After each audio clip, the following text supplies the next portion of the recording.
Hello friends, welcome to our channel maths वाला सूरज मतो। आज हम लोग आपके लिए एक और वीडियो लेके आए जिसमें मैं आपको गाइड करने वाला हूँ कि ब्रिस्टल कौन जब आपके कैंपस प्लेसमेंट के लिए आएगी तो आप उसको कैसे क्रैक कर सकते हो। बेसिकली क्या कौन कौन से रोल्स के लिए आते हैं, कौन कौन से राउंड होते हैं, किस टाइप के क्वेश्चंस आपको इंटरव्यू में पूछे जाते हैं।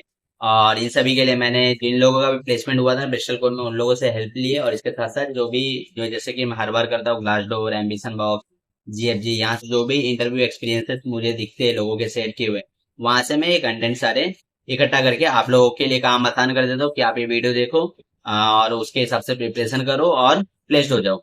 और अगर आपको मेरे ये सारे हार्ड वर्किंग जो भी मैं करता हूँ आप लोगों के लिए, लाइक एप्टीट्यूड के लेक्चर्स बनाना हुआ, पीवाई की जो सेम एग्जाम के लिए मैं कराता हूँ, जो भी इंपॉर्टेंट क्वेश्चन होते हैं वो सब, इसके अलावा podcast, company review, interview experiences, तो ये सारी चीजों से अगर आप लोग को बेनिफिट हो रहा है प्लेसमेंट प्रिपरेशन में, एग्जाम क्लियर करने में, तो प्लीज वीडियो को लाइक कर देना, चैनल को सब्सक्राइब कर देना और अपने फ्रेंड के साथ भी जरूर शेयर करना। तो हम लोग अभी स्टार्ट करते हैं।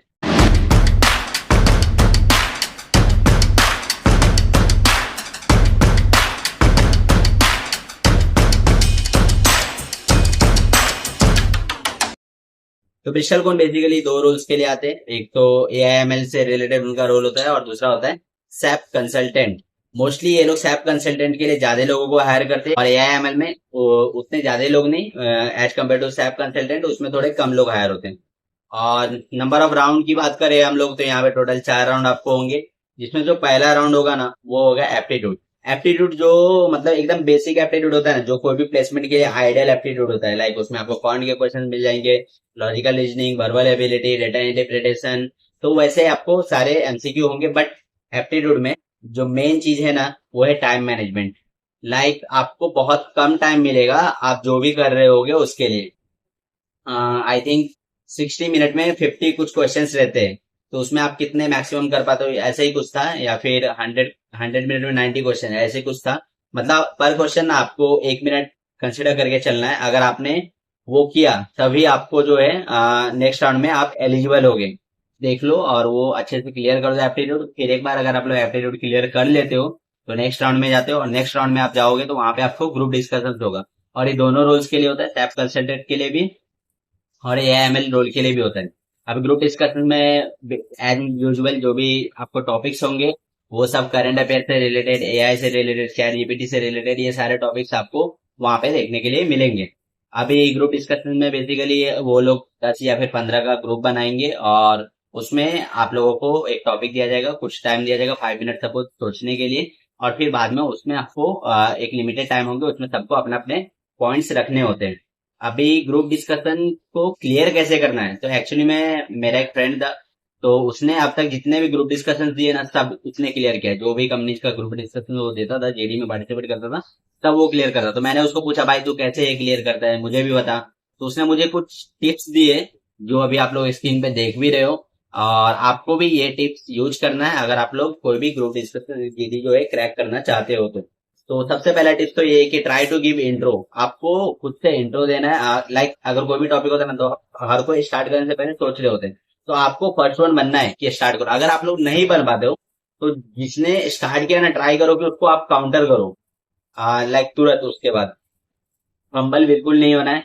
और कम से कम आप 3 से 4 पॉइंट तो अपना खुद का रखो, अपनी लीडरशिप की क्वालिटी दिखाओ वहां पे। लाइक जैसे कि अगर कोई सपोज मैं एक एग्जांपल देता हूँ, जो मैं करता था और मैंने कुछ लोगों को करने वाला था, वो लोगों ने किया था और सेलेक्ट भी हो गए थे ये करने के बाद। तो क्या है कि सपोज अगर ग्रुप डिस्कशन है, सपोज 10 लोग हैं, 10 में से 10 के 10 ना उतने कॉन्फिडेंट नहीं होते, उतने बोल नहीं रहे होते, कोई ना कोई तो अपना पॉइंट नहीं रख पाता। तो आपको क्या करना है, सिंपली सबको बोलना है कि let let him allow to speak also as it is group discussion, और ये कोई डिबेट नहीं है। तो ऐसा करोगे ना तो आपको उनको लगा कि हाँ आप मतलब दूसरों के बारे में भी सोच रहे हो, तो इससे आपकी लीडरशिप क्वालिटी दिखती है। इसके अलावा आपको आपका ये भी मैटर करता है कि आपने जो भी पॉइंट्स रखा है उसको आप किस वे से रिप्रेजेंट करते हो। ज्यादा कोई बहुत ज्यादा एग्रेसिव नहीं हो रहा है, होना है हम लोग को पोलाइटली रह के अपना पॉइंट रखना है। लास्ट पॉइंट, मोस्टली ना जीडी में 3 लोगों को ही सिलेक्ट करते हो, ट्राई करो कि आप टॉप 3 में रहो। अगर वो 10 या फिर 12 लोग में से जितने भी 3 लोगों को लेंगे तो हमेशा ट्राई करो कि वो 3 लोग में से आप एक रहो। और अच्छे से प्रिपेयर करने के लिए आप योर पीडिया ये चैनल पे विजिट कर सकते हो। लाइक देख सकते हो इन्होंने पूरी अच्छे तरीके से आपको जीडी के लिए गाइड किया है अच्छे से। तो ऐसा करते हो ना आप लोग तो आपका ग्रुप डिस्कशन क्लियर हो जाएगा। ये क्लियर होने के बाद वो लोग डिसाइड करते हैं कि आपको कौन सा रोल के लिए लाइक इंटरव्यू देना है, लाइक सैप कंसल्टेंट के लिए या फिर एआईएमएल के लिए। हम लोग पहले एआईएमएल की बात करते हैं। अगर आप लोग एआईएमएल के लिए सेलेक्ट हुए हो, उसमें आपको जो भी एआई और मशीन लर्निंग से रिलेटेड कॉन्सेप्ट्स है वो आपको गो थ्रू करना है, लाइक बैगिंग, बूस्टिंग, इसके अलावा मशीन लर्निंग के डिफरेंट डिफरेंट एल्गोरिथम, ये सब आपको गो थ्रू करना है। और इसके लिए अगर आप लोग कोई बुक रेफर करना चाहते हो तो सबसे बेस्ट बुक होगा आई थिंक इसके लिए टेक्नी और टेकमैक्स का ना एक बुक होता है, सेमेस्टर एग्जाम के लिए बहुत लोग खरीदते भी है। तो उससे अगर आप लोग कॉन्सेप्ट पढ़ के जाते हो तो आई थिंक ये जो भी एआई और एमएल के रिलेटेड आपको क्वेश्चंस पूछेंगे ना, आप वो तो क्लियर कर दोगे। इसके बाद आपको प्रोजेक्ट्स अच्छे से करना है। जो भी आपने रेज्यूमे में डाला है उसके बारे में आपको पूरी तरीके से नॉलेज होना चाहिए, उसको आप गो थ्रू करके रखो। इसके अलावा आपको थोड़े बहुत करंट अफेयर्स के बारे में पता होना चाहिए, लाइक उनको ऐसा चाहिए होता है कि आप थोड़े से अपने आजू बाजू क्या चल रहा है उसके बारे में आपको इन्फॉर्मेशन हो।